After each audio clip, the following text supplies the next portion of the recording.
So good afternoon everyone. We are the reporters for this afternoon. I am Felmarie Alien and together with me Miss Jessa Gipo. So our topic is all about utilitarianism, the consequentialist ethical framework.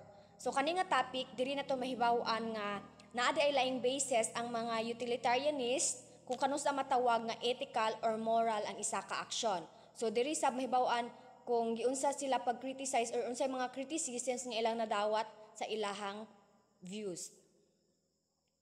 So for intended learning outcomes, articulate what is ethical based on utilitarianism or the consequentialist ethical framework, and critique utilitarianism. Who originated the utilitarianism? Two British philosophers, namely Jeremy Bentham and John Stuart Mill, are known to be original advocates of utilitarianism. So Jeremy Bentham, born on February 15, 1748, London, England, died on June 6, 1832 in London. English philosopher, economist, and theoretical jurist, the earliest and chief expounder of utilitarianism. John Stuart Mill was born in 1806 and died in Avignon on May 8, 1873. He has been called the most influential English-speaking philosopher of the 19th century, was a British philosopher, economist, and moral and political theorist. So kani si Jeremy Bentham, siya ang founder sa utilitarianism. So kani siya si Jeremy Bentham kay kani siya closest friend sa papa ni John Stuart Mill. Mauning gipopularize ni John Stuart Mill ang utilitarianism kay nakasumbaybay man siya sa life ni Jeremy Bentham tungod sa iyahang papa. Utilitarianism is a moral theory that focuses on the results or consequences of our actions and treats intentions as irrelevant. Utilitarianism is a form of consequentialism, and its name suggests is founded the principle of utility, meaning that property of any object that tends to produce pleasure and prevent pain. So ang utilitarianism kay nag-focus siya sa unsay resulta o consequences sa actions, pero in a way nga makaproduce siya og happiness or pleasure ug makaprevent siya og pain. So ang utilitarianism manggod wala siya gabasi kung sayop na or mali ang imuhang gibuhat, as long as naka-produce siya og happiness. So mao na ilang gitawag og principle of utility, kanang the overall well-being of all affected individual. So the aim of utilitarianism is to maximize utility. So i-maximize nila ang utility sa mga tawo. So ilahang i-measure kung pila ka tawo ang nalipay sa imuhang gibuhat. So the happiness and well-being of all affected individuals. So an act is good or morally right if it promotes happiness, and bad or immoral if it tends to produce pain. So meaning kung ang imuhang action kay nag-promote siya og happiness, so matawag na siya og morally right. Pero kung ang imuhang action is makaproduce siya og pain, so makatawag na nila og immoral. So here are the example. Famous case of Robin Hood who steals properties from rich and gives them to the poor. From the point of view of Christian ethics, Robin Hood's action is immoral because it deprives of the right that is due to them. However, from the point of view of utilitarianism, Robin Hood's action is morally good because it produces maximum benefits to the majority. So sa case ni Robin Hood, nangawat siya tas iyahang ipanghatag sa mga tawo. So sa view sa Christian ethics, mali jud siya kay nangawat man siya. So ilahanang matawag nga immoral. Pero sa mga utilitarianism, matawag nila nga morally good kay daghan man ang nalipay, daghan man ang natabangan, maunang matawag siya og morally good kay ilahang nakaproduce man siya og maximum benefits to the majority. Happiness means the absence of pain. So, according sa mga utilitarianism, ang happiness jud daw kay the absence of pain. So, in order to measure the degree of happiness or pleasure, Bentham introduced philosophic calculus, also known as utility, which computes for the intensity, duration, certainty, propensity, fecundity, purity, and extent of the pleasure of an action. So, para measure ang happiness o pleasure, gi-introduce ni Bentham ang philosophic calculus. So, gitawag po di siya og utility. So, kinahanglan na aning intensity, duration, certainty, propensity, fecundity, purity, and extent. So, para matawag siya nga happiness or pleasure, dapat na aning tanan. Kung ang action is to be prepared, if its pleasure is intensity or more intense, duration last longer, certainty more certain that it will happen, propensity will occur sooner, fecundity probably followed by another pleasure, purity purer, extend benefits the majority. So mao to iyang basihan sa pleasure. So kinahanglan na adyo ng tanan, kay kung wala ng tanan, dili na niya i-accept nga ethical or moral ang imuhang actions. So naay formula ang philosophic calculus. So pleasure or the sum of all the pleasure the action can produce minus pain or the sum of all the pain it can produce equals balance. So para kay Bentham, ang iyahadyong basihan sa morality kay ang balance. Mao na iyang gibasihan nga matawag niya og moral ang imuhang action. Kay if ang balance kay nag-favor siya sa pleasure, then the act is good. Whereas if the balance is in favor of pain, then the act is bad. So kung daghan ang naka-feel of pleasure, so ang imuhang action kay morally good. Pero kung mas daghan ang naka-feel og pain, so ang imuhang action kay immoral or morally bad. So, 3 generally accepted principles of utilitarianism. Pleasure or happiness is the only thing that has intrinsic value. So, kung giingon ganiha, nga ang gibasihan niya sa imuhang action kay kung unsay ma-produce nga pleasure or happiness. So, kung makaproduce siya og happiness, matawag na niya og moral or morally right or good. Number 2, actions are right if they promote happiness and wrong if they promote unhappiness. So kung makapromote og happiness ang imong actions, so matawag jud na niya og moral. So sakto imuhang gibuhat. And wrong if they promote unhappiness. So everyone's happiness counts equally.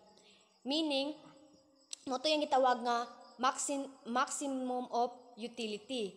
Kay kuan iyahang i-measure kung pila ka tawo or pila kadaghan na ang maka-feel og pleasure or happiness. So the difference between Bentham and Mill views. Bentham advocated that the pleasures and the pain differ in quantity and not in quality, but Mill considered both quantity and quality of pleasure. According to Jeremy Bentham's theory of legislation, utilitarianism is an ethical foundation which determines that morality and legislation should be organized so as to provide the greatest happiness for the greatest number. So mao jud ni ang views ni Jeremy Bentham about sa morality or ethical. So kung daghan ang nalipay or naka-feel og pleasure, so matawag na niya og moral or ethical ang imong action. So like for example, if 7 like chocolate and 3 like vanilla, and if all of them get the same amount of pleasure from the flavor they like, then you should choose chocolate. This will yield that Bentham in a famous phrase called the greatest happiness for the greatest number. So ang importante jud sa views ni Jeremy Bentham kay kung kung unsay ma-produce nga happiness ug makaprevent siya og pain sa kadaghanan, so for the greatest number of people. According to Mill, and acts should be classified as morally right or wrong only if the consequences are such significant that a person would wish to see the agent compelled, not merely persuaded and exhorted to act in the preferred manner. For example, you might decide to hold the drug back and not release it because you don't want to risk that people might have a bad reaction. It would benefit you more to release the drug and make money, but you might make the decision to put others before yourself. So sa example ni John Stuart Mill, so mas gipili niya ang laing tawo kaysa sa iyang kaugalingon. So imbis nga makatabang to sa iyang i-release niya ang drug para makakwarta siya, pero mas ginauna niya ang kadaghanan kaysa sa iyang kaugalingon. So motong na promote jud ang the greatest happiness for the greatest number of people. So moto siya gitawag og maximum benefits of all affected individuals. So the similarities of Bentham and Mill views. Both thought that the moral value of an act was determined by the pleasure it produced. Goodness or rightness and badness or wrongness are located in the consequences an act or consequentialism.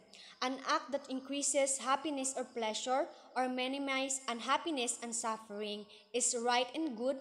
Act that decreases happiness or causes suffering is wrong and bad. So the nature of utilitarianism. Utilitarianism is an effort to provide an answer to be practical question. What ought a person to do? The answer is that a person ought to act so as to maximize happiness or pleasure and to minimize unhappiness or pain. So mao jud ni ang nature sa utilitarianism according ni Jeremy Bentham o John Stuart Mill. Kung unsay ma-produce nga happiness o pleasure o ma-prevent ang pain or ang unhappiness nga ma-feel sa kadaghanan. So John Stuart Mill, 1861, Mill's What Utilitarianism Is opens with the following paragraph. So the creed which accepts as the foundation of the morals, utility, or the greatest happiness principles hold that actions are right in proportion as they tend to promote happiness, wrong as they tend to produce the reverse of happiness. So by happiness is intended pleasure, and the absence of pain by unhappiness, pain and privation of pleasure. So thus another name for utility is the greatest happiness principle. So this principle holds that actions are right in proportion as they tend to promote happiness, wrong as they tend to produce the reverse of happiness. This is the quality, mao ang greatest good, and quantity, mao ang greatest number. So good day everyone, I am the co-reporter, Miss Alia, I am Jessa Gipo, and today we're going to discuss the remaining subtopics. Now let's proceed to the two versions of utilitarianism. This are the utilitarianism of Bentham and the rule utilitarianism of Mill. In utilitarianism of Bentham, it focuses only on the consequences of individuals' actions when making moral judgment, while in the rule utilitarianism of Mill, it is the matter of criteria for judging moral action. Like for example, in utilitarianism, ibin kabalo sila nga dili maayo to nga butang apan gibuhat ra gihapon nila.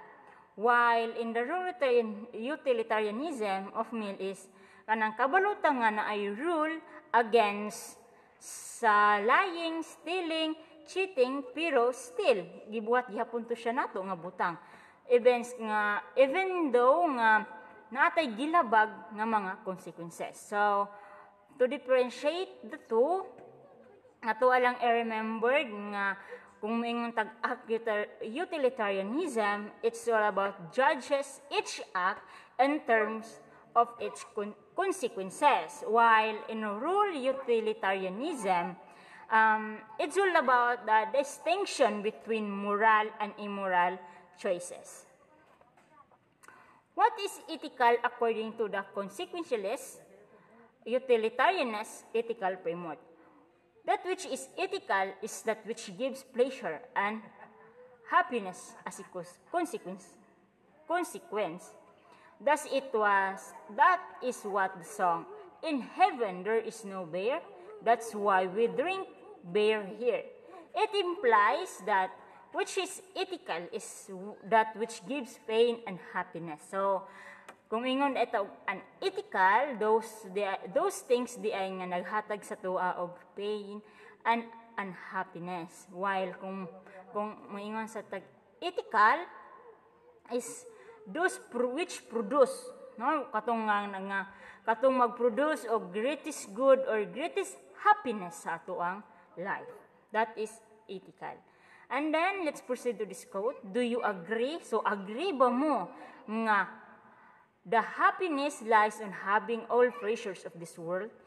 Is there anything wrong with pleasure? So agree ba mo ani nga quote? If ako ang panguntanon, no, I did not agree. While pleasure can contribute to happiness, pero ang true o ang long-lasting happiness is not solely dependent on having all the pleasures of the world. Diba? So, that's my opinion. Let's proceed to the consequentialist framework. In the consequentialist framework, focus on the future effects of the possible courses of action, considering the people who will be directly or indirectly affected. We ask about what outcomes undesirable in given situation and considered ethical conduct to the whatever will achieve the best consequences. The person using the consequences framework desire to produce the most good. Kaning framework is one example ani is, for instance, most people would agree that lying is wrong, di ba? So most people nag-agree sila. Bisan kita kabulutan nga lying is wrong. Pero if telling the lie would help or would save the person's life, then kaning nga framework, this consequentialist framework says it's the right thing to do. So di ba? So ang pagpamutbot di ay nato, sometimes ang atong pagpamutbot is dili na siya dautan apan makatabang siya sa uban. So kato siya nga example is belong to siya sa consequentialist framework. Let's proceed there. Quote. This quote. For Betham and Mill, avoid pain. So avoid pain, pursue pleasure. That is what it means to be ethical. What kind of pleasure is morally preferred? Mill asserts intellectual pleasures. So it is not physically pleasures as expressed by the song of the alcoholic. In heaven there is no beer. That's why we drink beer here. So kani man nga quote sa alcoholic, kani nga song sa alcoholic is wala siya nagmean og physical but the emotional. So ang iyang gitarget niya song is our emotional nga pleasures. So, let's proceed this growth of Mill. It's better to be a human being dissatisfied than a pig satisfied. Better to be a Socrates dissatisfied than a fool satisfied.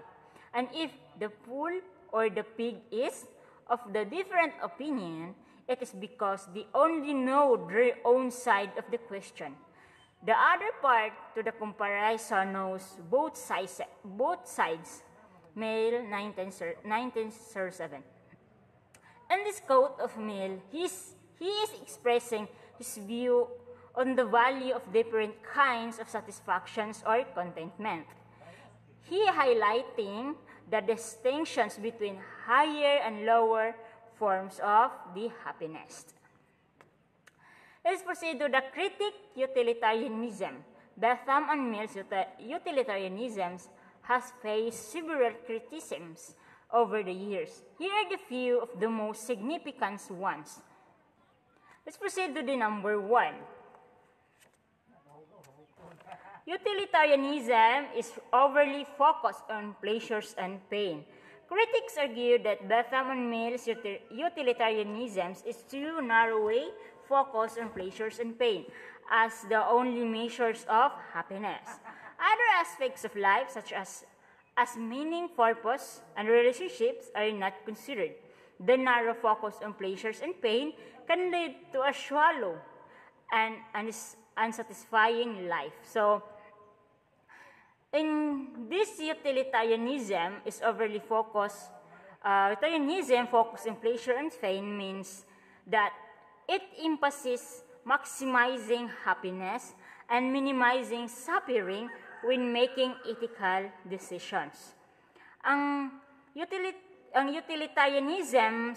This utilitarianism, nag-evaluate siya to the consequences of actions based on the impact of happiness and determine what is morally right and wrong.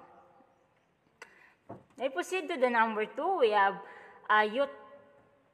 utilitarianism is difficult to apply in practice. Critics argue that utilitarianism is difficult to apply in practice because it requires us to predict the consequences of our actions accurately.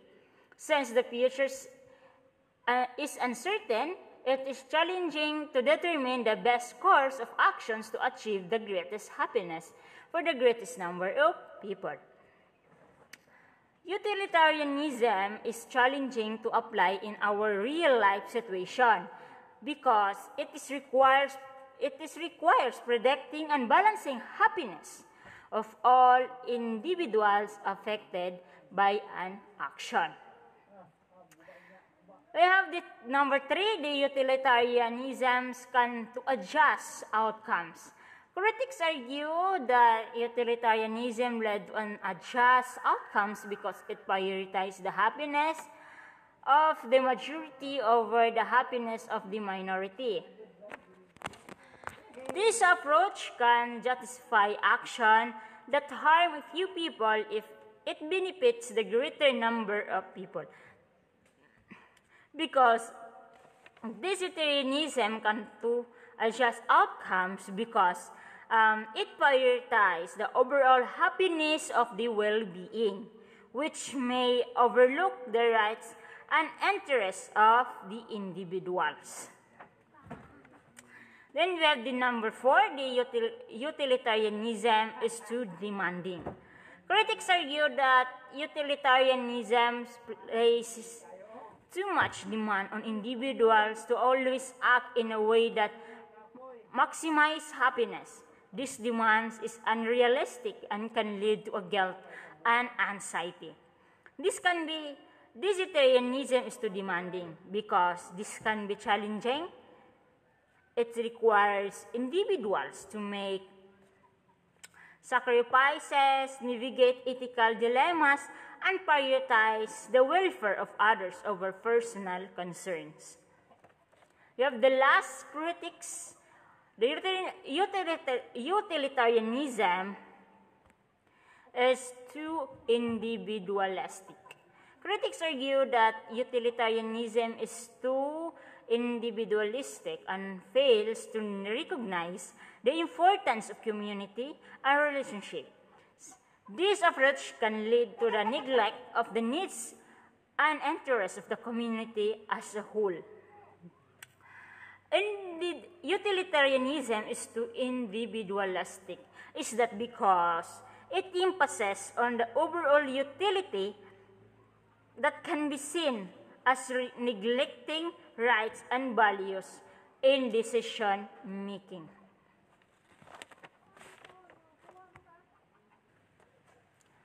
And that's all the 5 critique utilitarianisms. And that's all of my part. Thank you.